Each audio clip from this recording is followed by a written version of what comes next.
1 year after two bombs went off at the finish line of the Boston Marathon, a city comes together to run again. Vice President Joe Biden made a trip north on the 1-year anniversary of the bombing. Find out why. In the strange twist for an inspiring anniversary, I'll have the story for you coming up next.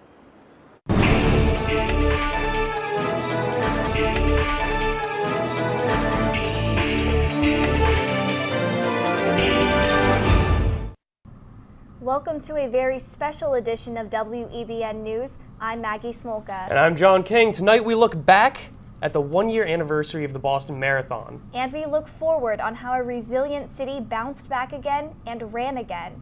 We want to take you back 1 year ago. The date was April 15th, the time 2:50 p.m.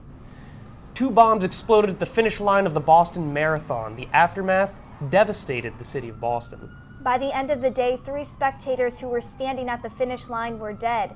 Dozens more were taken to the hospital. That day, we watched as ordinary citizens became heroes. It was the day everything changed in Boston, and some wondered if we would ever run again. It was a day that was supposed to be about celebrating an accomplishment and ended in a way nobody could imagine. The following interviews may be difficult to watch, but they help to tell the story of the tragedy. Take a look. It was awful.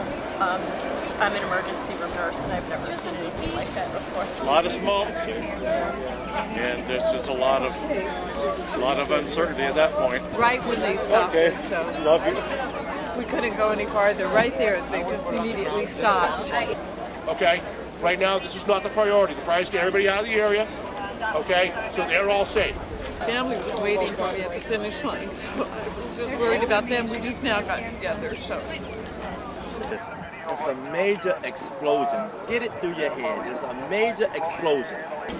So we finally tracked her down a long time later, so we're very happy to all be safe and sound. For some, fears of what happened last year resurfaced.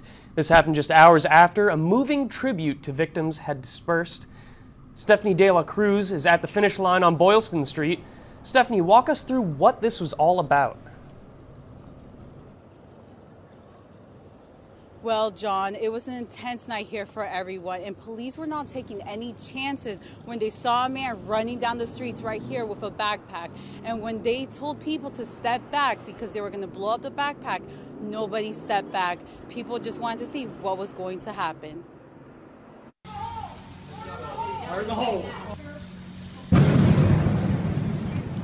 The backpack was blown up as a precaution near the finish line, which left some tense moments at the 1-year anniversary of the marathon bombing. I was in the Marine Corps. I went over to Iraq, and then, even last year, I never expected to see, IEDs on Boylston Street. And then a year later, you got some knucklehead walking down the street trying to, I don't know if it's a sick prank or what his deal was, but, a year and 2 years in a row now on the same street, same spot.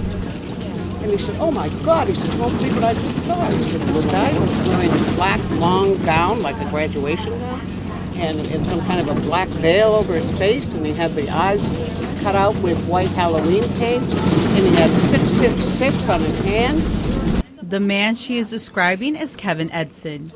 He was stopped by a police officer who saw him running barefoot with a backpack in Boylston Street. And police later said there was only a rice cooker filled with confetti inside.